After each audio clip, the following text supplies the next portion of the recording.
Okay, friends, if the college admissions process has your family stressed and fixated on a dream school, I want to offer you a new, much better way to think about this.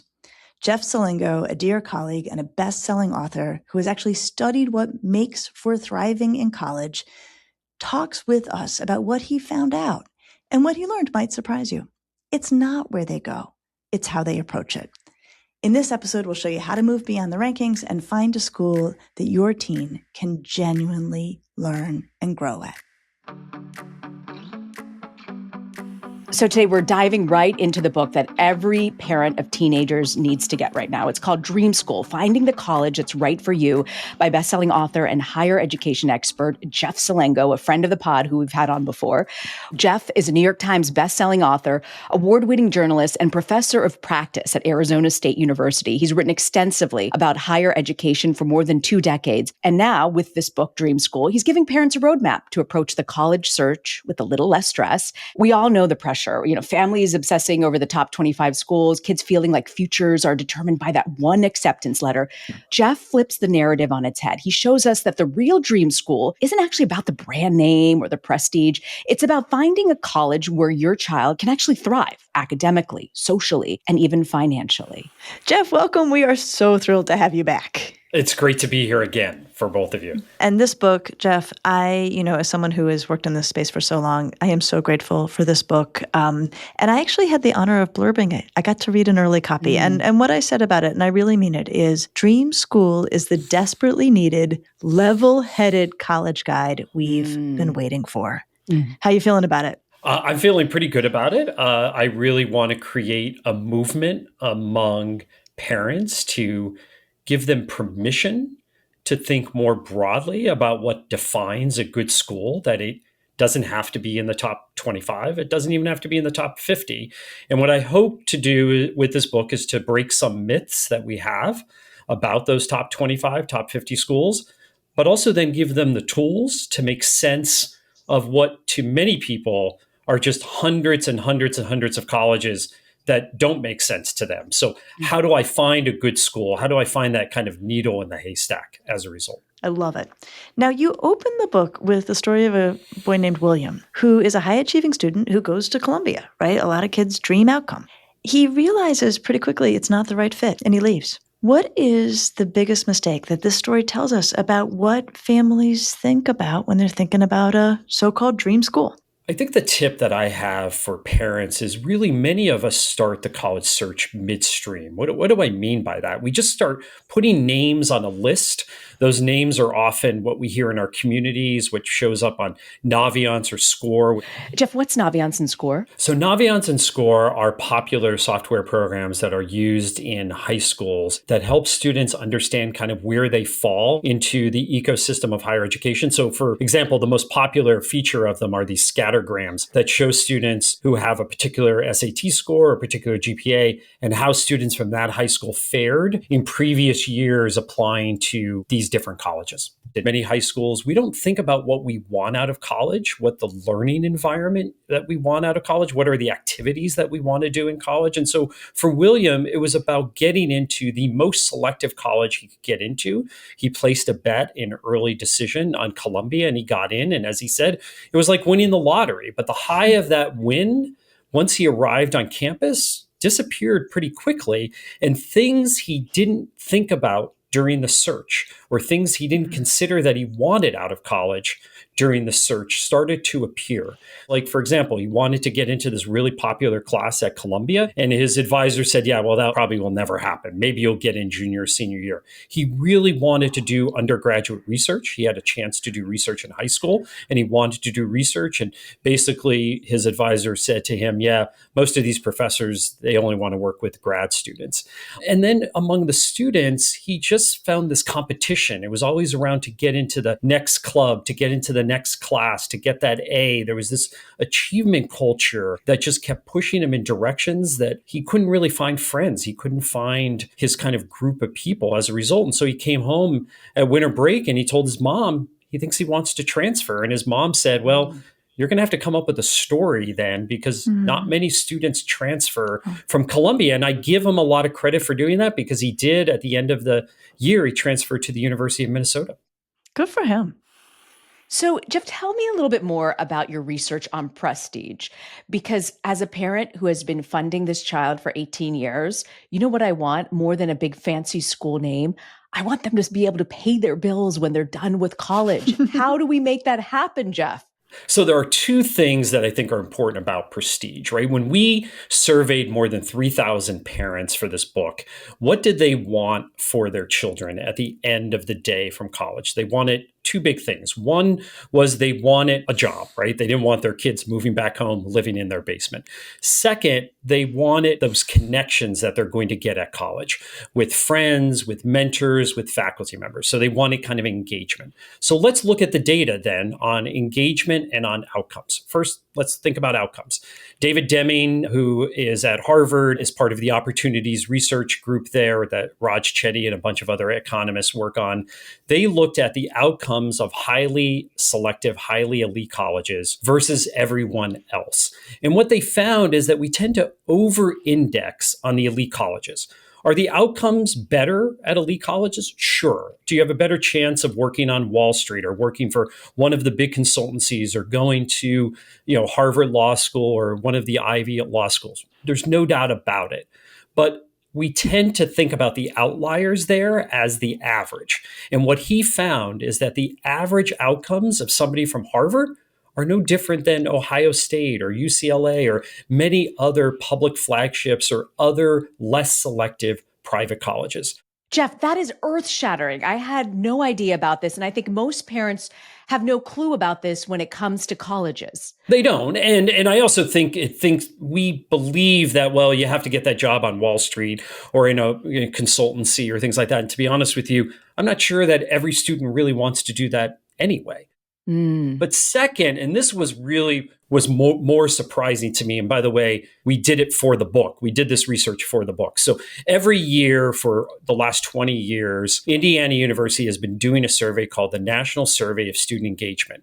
They survey first-year students and they survey seniors at more than 900 colleges about their engagement in day-to-day life on campuses. That includes with peers, but it also includes with faculty in classes, in the residence halls and activities and so forth. They don't release individual results for colleges and universities, but I said, okay, if I send you selectivity for 1,400 colleges and universities in the US, could you match them with the 900 colleges that participate in your survey? So we know the difference between colleges who accept fewer than 20% and colleges that accept 40% and colleges that accept 80%.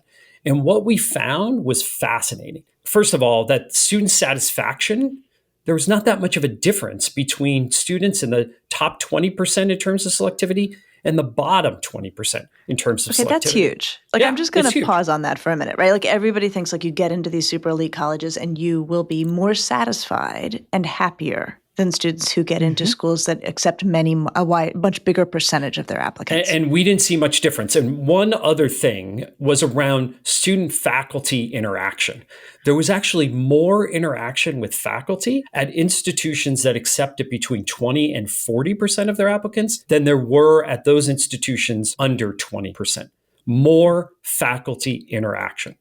The only thing that the highly selective colleges were way out in front on were internships, students who add internships, because they really focus on that. And students who go to highly selective colleges usually have both the financial resources and the social capital to get those internships. But there were very few differences between the highly selectives and everyone else on so many other measures of student engagement. That's remarkable. Okay, so one of the things you write about in this book is the panicking class. It's such an incredibly useful and I think apt phrase right now, which are basically kids who are worried they're not going to be able to replicate their parents' lifestyle. And, and of course, we're in a phase of economic uncertainty. So this has probably become even accelerated in the time since you submitted this book to your editor. But this is putting a lot of anxiety on kids and making them anxious about this process, making them anxious about identity, affecting their confidence. What do we want to say here? What do you find to be a useful way to approach this question? Well, I think first of all, Lisa, is that life is long and there's so much turmoil in the economy right now that even a degree from a highly selective college, as many of the parents I met during the reporting process said, well, they said it's insurance for the changes in the job market. Well, the thing about, I think everyone's worried about AI, especially eating those early career jobs right now. I don't think AI is going to worry about whether you have a degree from Harvard or Ohio State, for example. It's going to impact students no matter where they go. Really, what's going to be most important is what are the skills that you're going to get as an undergraduate?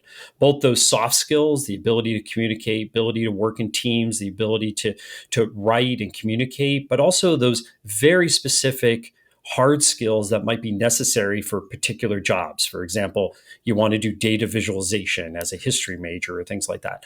And those types of opportunities you can get at a wide variety of schools. And I think that's most important for families who think, well, this insurance policy I'm going to get, it has to be that degree from this highly selective college. It doesn't matter as much anymore. So, Jeff, I want to ask you, as a South Asian kid whose parents constantly compared me to everybody else, you say in your research that 61% of parents think other parents in their community actually prioritize prestige more than other things. How do we break this cycle, Jeff? How do we stop getting parents to be comparing all the time? I wish I could answer this question easily because I run into the same issue in my neighborhood here outside of Washington, D.C. Even the premise of this book, when I would talk to parents in my neighborhood or at my kids' school, the premise of this book is just really hard to kind of get over that hurdle that prestige matters, that you're in school communities or on the Instagram pages that students put out where they're going to school. Like that signal says so much in your own community. And so the advice I have is to perhaps talk less about it, talk less about where your kids are going to school or where they're applying to during the process. I'm not a huge fan of those Instagram pages advertising where everybody in a high school goes. I know high schools love them, and I know students often do this without the school. The school doesn't necessarily endorse it all the time. But I don't know when you all went to college, but when I went to college, it was like, we talked about it among our friends once in a while, but it wasn't this every day throughout senior year. Where are you going? Where are you applying? Where are you touring? And then once you get in, kind of these large posts that go to the rest of the world advertising where you're going. If we could kind of reduce that conversation, I think it could have a huge impact on not only where students are applying, but where they're going. I love that. And it's fun, as someone who's around teenagers and cares for them and is in this environment so much, I really try to hold back on asking kids where they're going. And I try to hold back on asking their parents where their kids are going. And it's hard because I think, underneath it often feels like, did they get into some fancy school? I want to know. But sometimes you're just like, your kid's moving to another state. Like, I'm interested in like the state they're going to, which happens to be attached to the college they're going to. But I have found myself, and I agree with you, like adults can actually have some influence here about not chasing that question, not asking that question, and instead saying like, how are you feeling about going to college, right? It can fill in, I think, that space.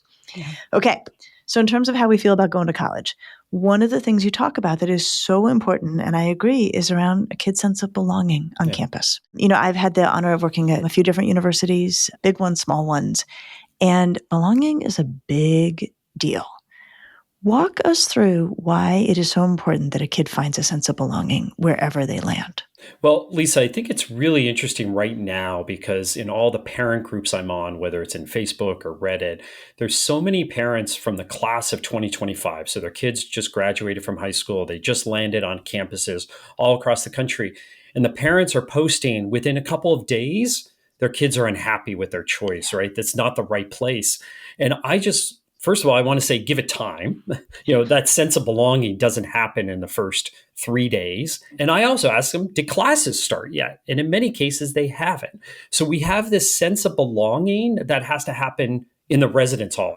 Our roommate has to be our best friend, or we have to meet our best friend on in our hallway. And as I write in the book, the sense of belonging happens in 3 different dimensions on college campuses. One is in your residence hall. One is in the activities that you decide to pursue, where often you're going to kind of find your people.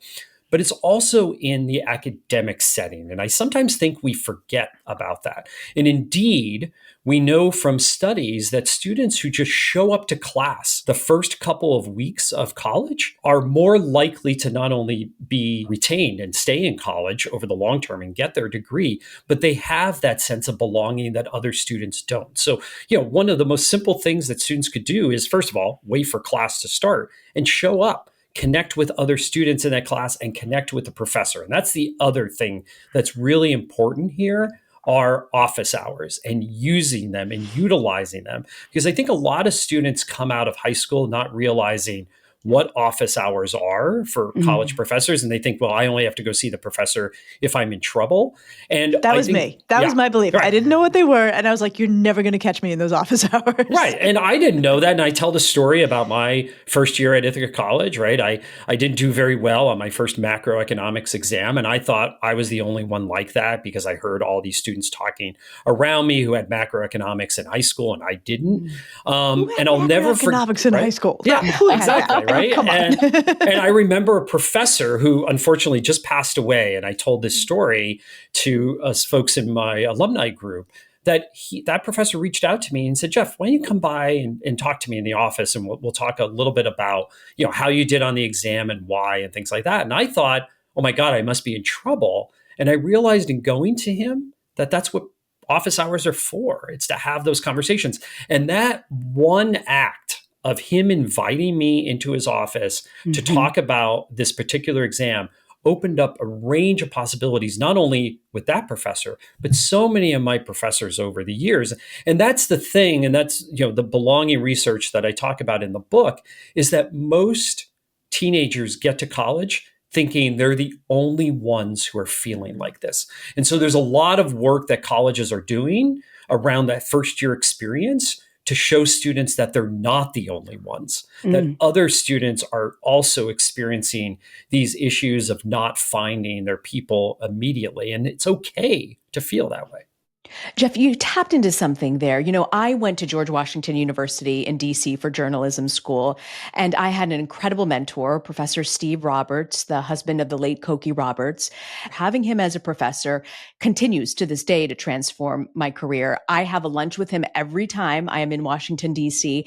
And you mentioned that a good marker of a good school is mentorship. But how do parents tell if the college or university their child's applying to has good mentorship? It's a great question because there's all these things, just like William in the introduction didn't know to look for. So how do I look for mentors? First of all, talk to other students in your major.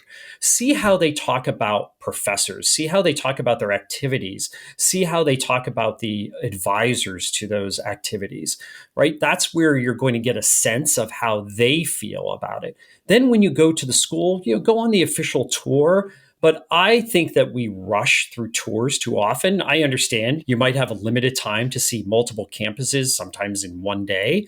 I think that you should, after the tour, before the tour, during breaks, get a sense of what, especially if the school is in session, walk down the hallways with professors' offices. Are their doors open? If they list office hours, are they actually there? See if you could sit in on a class. Do students come early? And does the professor come early to talk to students? What happens after class? Does the professor just rush off and students are kind of left on their own?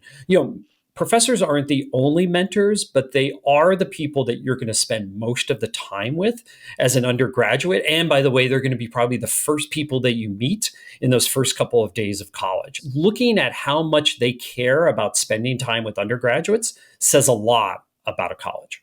This is amazing. And I will tell you, I have a daughter who's a senior in college, and she has found this. She has an advisor who takes her out to lunch. I'm like, I tell her, I'm like, that never happened to me. I'm not even close, right? I mean, so it's there. It can be found. Well, Lisa, that simple act of being invited to a meal with professors, whether it's like, and often now there's a lot of concern about one-on-one interactions between professors and students. And I get that. But even like small group lunches or small dinners or dining halls. I went to school a long time ago and the professors used to invite us over to their house. That doesn't happen as much anymore. But that action we see in the research students also feel more like adults, and they feel like they could have these conversations with mentors in a way that they're going to have with mentors once they get into the workforce.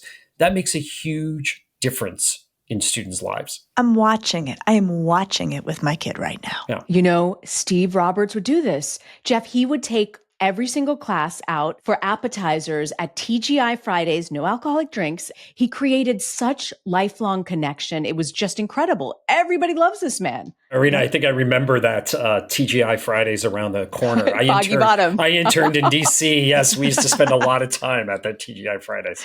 Okay, back to work, people. Back to work. All right, cost here. Cost is often the giant, giant elephant in the room when we get to talking about college and kids' choices. How should parents talk with their kids about money in a way that's honest, not discouraging, not guilt-inducing? Yeah. Like, how do you recommend families do this? Well, first of all, parents and families should really talk about money early on and kind of set parameters, set budgets, set how much they're willing to take out in loans, how much savings they have. If they have multiple kids, how much money they're willing to spend. Having those conversations early on is important later on, once those acceptances come and those financial aid offers come as well. But another important thing to remember here that we found in our research is that it's okay to think beyond prestige if you're going to get a deal on college. And that is one of the big changes, I think, over the last 30 years, is that I found, not only in my surveys, but in the data itself, so many families who are saying, you know what? I'm willing to pay for a certain amount of prestige. If my kids get into these 5 schools, I will pull out all the stops. But we're not going to do it just anywhere. We're not going to pay full price, even if we can. Do you want to know why? Because we want to do other things with our money, or we may need to do other things, right? We might have aging parents. We might have other children at home. Oh, and by the way, we know that students are sometimes struggling to launch after college. So we might want to help them subsidize a graduate degree, or we might want to subsidize, moving to a city with higher expenses and things like that. So there's all these other things that you might want to do with your money, and that's okay. It's okay to say, you know what, we're going to look a little deeper in the rankings, where there might be a public institution that has a great honors college that offers us lower tuition than a full pay private. Or there might be a lot of private colleges out there, and we know this for a fact, that are offering discounts to even people who can pay full price in order to entice them there. And that doesn't mean they're bad places. Education-wise, it just means they don't necessarily have the biggest brand name where they're getting inundated with, tens of thousands of applications like the top of the rankings do. It's so important. It's so important. And I also just want to flag, we've had great conversations on this podcast with Ron Lieber around paying for college. So I just want to cross-reference that for families, because he's done a lot of work on the question of who's willing to give big discounts and how do you get them. No, and I think I love Ron, and I love Ron's work on this, because I think most people enter this process totally overwhelmed by paying for college. And it's a huge price tag. It's probably the most expensive thing that you're going to pay for in life. But I think knowing your budget and knowing your parameters early on is important as a family, not just among the parents, but the parents and the teenagers, but also knowing, as Ron writes, that there are great places that offer great discounts. As we're talking about the high cost of colleges, you talk in the book about everyone has a plan A, but you also need to focus on plan B and get the kids excited about plan B, so it's not an afterthought or they feel rejected that they didn't get into their plan A schools. How do you do that? How do you get them excited about plan B that doesn't undermine or take away from plan A? Well, first of all, you need to have a backup plan. As I talk in the first chapter of the book, even since I wrote my last book, Who Gets In and Why, You're Inside College Admissions, the admissions landscape has changed dramatically.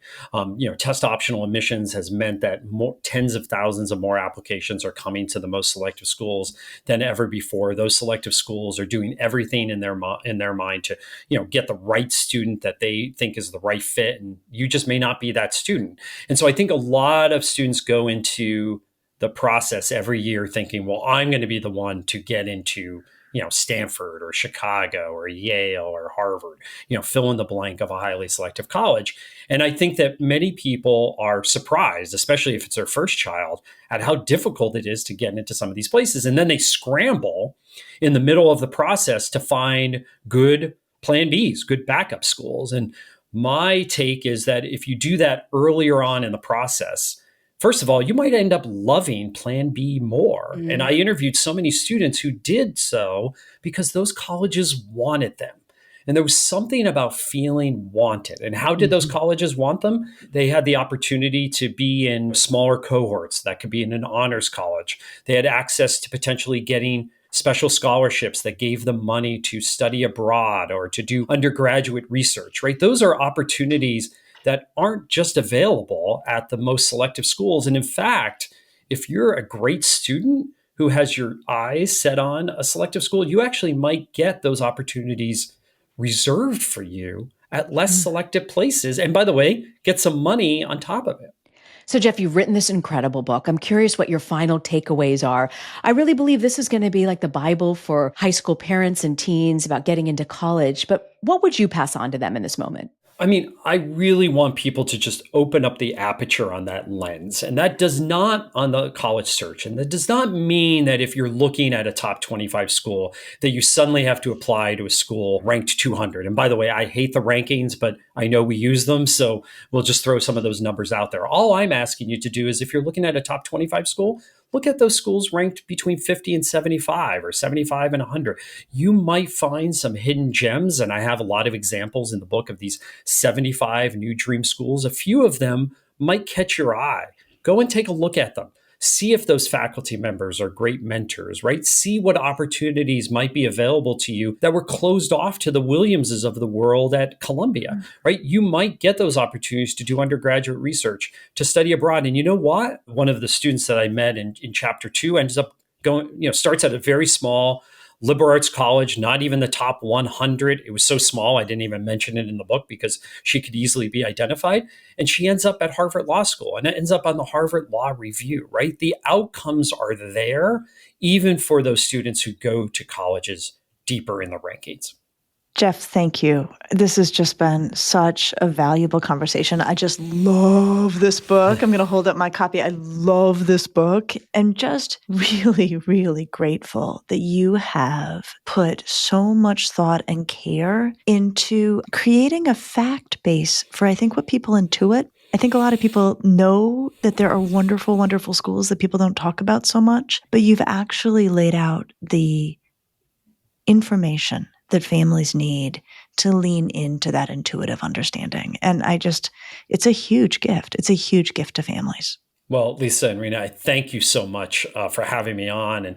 And thank you for all that you're doing for teenagers and their families in particular. I think that it's a hard message. I won't deny it. It's a hard message to get people to think more broadly about colleges. But my hope is that if we just open up that aperture, even just a little, the number of places that you're going to find that are even better fits, just going to be amazing. The book is called Dream School, Finding the College That's Right for You. Jeff Selingo, thank you so much for joining us. Thank you for having me. Lisa, I'm so happy we had Jeff Selingo so early on in the season. You know, the raging tiger mom inside of me as having a ninth grader, I just feel he's really reframed the conversation on colleges in such a way that no one else has. No, nobody's done this work. I mean, everybody talks about it. He really did it. And it's a beautiful, beautiful guide. It's a wonderful book. It is a major contribution. There's nothing like it that exists. So what do you have for us for Parenting to Go? So there's this wonderful line, how students go to college matters so much more than where. And I think it's really true. One of the things that we've talked about and I really think about is the goal of college is to help kids grow. And some kids are ready to grow. Some kids are going to party. They're not necessarily ready for college. But to Jeff's work and to Jeff's point, what's the college that's going to help your kid grow, right? If they are going to benefit from really one-on-one interactions, maybe some giant university is not going to be the right place for them. Or, I'm fascinated by what Jeff shared about there actually being so much less contact between students and faculty at the most selective colleges. So, if we think about this, how you go is more important than where you go. What college is really going to help your kid grow? Ultimately, it really is about growth, and we kind of forget that. So thanks for the reminder. I think it's huge. Relationships, relationships, relationships. It always lands there. I'll see you next week. I'll see you next week.